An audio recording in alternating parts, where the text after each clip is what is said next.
O democrata Joe Biden ganha as eleições nos Estados Unidos e o que isso traz para o agronegócio brasileiro? Que impacto provoca? Eu tenho aqui comigo o professor Felipe Serigati, do Centro de Agronegócios da Fundação Getúlio Vargas, para comentar sobre isso. Felipe, obrigado por ter aceito o convite.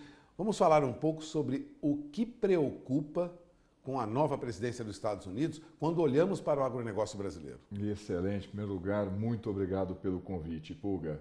Então, quando a gente olha para a chegada de Joe Biden na presidência dos Estados Unidos, já durante a campanha nós tivemos alguns eventos ali que podem preocupar o universo agro. Vamos separar isso em dois grandes grupos. De um lado, a relação Brasil, Estados Unidos e China, e de outro lado, as questões climáticas.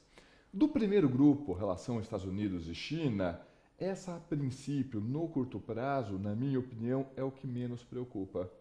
Por mais que possa haver ali, entre o governo americano e os chineses, algum gesto de boa vontade para tentarem, vamos dizer, acalmar esse atrito comercial, vai ser apenas um gesto de boa vontade, não deve ser algo muito profundo, uma vez que esse atrito comercial ele não é exatamente a causa, ele é na verdade um instrumento de um conflito, de uma divergência maior. Nós temos uma potência hegemônica, que é os Estados Unidos, e estamos vendo emergir uma segunda potência, que até mesmo nas palavras do próprio Xi Jinping, o presidente ou primeiro-ministro, não sei qual é o termo correto, vamos dizer, o líder chinês, declarou que pretende transformar a China na potência hegemônica mundial lá em 2050. Naturalmente, esse processo não é suave e a gente vê diversos atritos. A gente vê, por exemplo, na área de tecnologia, o 5G é um grande exemplo, em questões militares, por exemplo, a disputa ali no Mar do Sul da China, e naturalmente a questão comercial não fica de fora. Então, mesmo que haja ali um gesto de boa vontade, talvez ali revogar alguma daquelas tarifas mais elevadas, por exemplo, sobre os grãos, acredito que afeta pouco o universo agro brasileiro. Diversos fatores. Em primeiro lugar, a demanda chinesa é muito alta, está muito aquecida. Segundo ponto, o problema conjuntural mais de curto prazo, a peste suína africana, que fez aumentar as exportações brasileiras de carne para a China, esse problema ainda permanece. Mais do que isso, como a China está no esforço de recuperar o seu rebanho suíno, a demanda por grãos também está aquecida. E isso não vai mudar no curto prazo. E um último ponto importantíssimo para a gente, fundamental para a gente lembrar. Gente, uma fração da nossa safra, essa safra 2021, e até uma parte da safra 21-22, já está comercializada. Então, os impactos agora no curto prazo nessa relação Estados Unidos-China, na minha opinião, tendem a ser bem modestos aqui para o agronegócio brasileiro. Mas você lembra do segundo aspecto que você abordou, que é a questão do meio ambiente. Joe Biden promete avançar na questão do meio ambiente, já voltou para o Acordo de Paris e vai cobrar dos brasileiros algum avanço nessa área. Onde isso pode impactar o agronegócio? Acho que esse é o ponto mais importante, ou ao menos o mais sensível para o nosso setor. É fato, então, até mesmo na eleição, o Joe Biden fez ali declarações fortes, que a gente até pode classificar, né, nem tanto assim diplomáticas, a respeito do desmatamento da Amazônia. Só que, na mesma declaração que ele faz, olha, pode haver punições ao Brasil caso esse desmatamento permaneça, logo em seguida ele também abriu uma porta. Estou aqui disposto a coordenar um esforço internacional para levantar, se eu não me engano, algo em torno de 20 bilhões de dólares para ser atuado em políticas, em ações, em medidas para reverter o desmatamento. Ou seja, se por um lado fez uma postura pouco diplomática nessas declarações, por outro tem ali uma porta aberta. Temos problema de desmatamento? Temos. Criou-se uma imagem, na minha opinião, injusta, responsabilizando o universo agro brasileiro como um todo, como o vilão, o grande responsável, o grande vetor desse desmatamento. Infelizmente criou-se essa imagem. Ninguém lá fora vai reverter essa imagem. Esse esforço vai ter que ser nosso, aqui do Brasil. do nosso setor, das entidades de classe que representam as diversas cadeias envolvidas e também, naturalmente, do governo. Ter alguém lá fora falando, olha, a gente vai fazer um esforço para levantar recursos por meios diplomáticos, eu acho que tem uma oportunidade que a gente tem que aproveitar. Isso vai melhorar a nossa imagem, embora não seja só uma questão de imagem.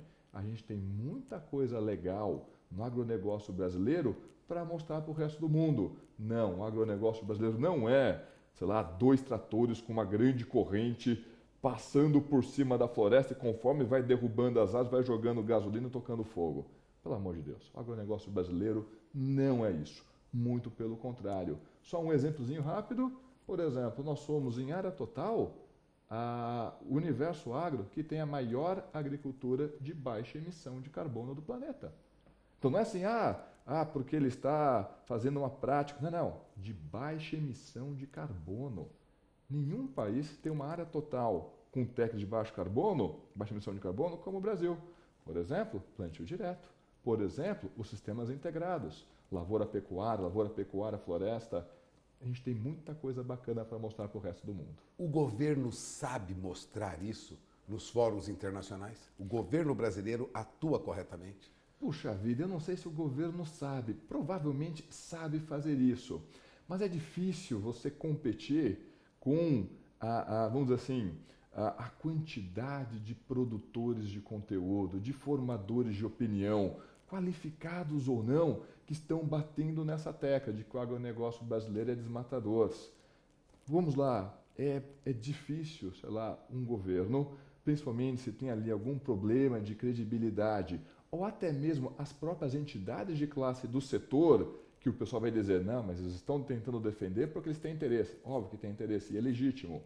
É difícil esse grupo tentar convencer o público mais amplo quando chega o Leonardo DiCaprio e fala, puxa vida, não vou consumir mais nada do Brasil porque está desmatando a Amazônia.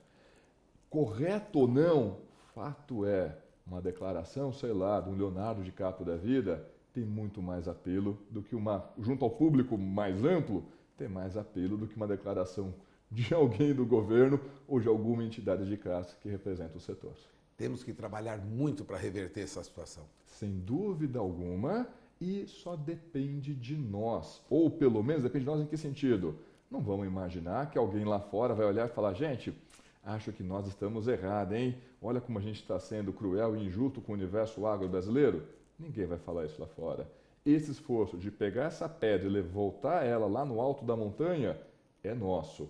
Então, todo mundo envolvido com o setor, entidades de classe, meios de comunicação, setor de pesquisa, do qual eu faço parte, governo, vai ter que ser um esforço coletivo.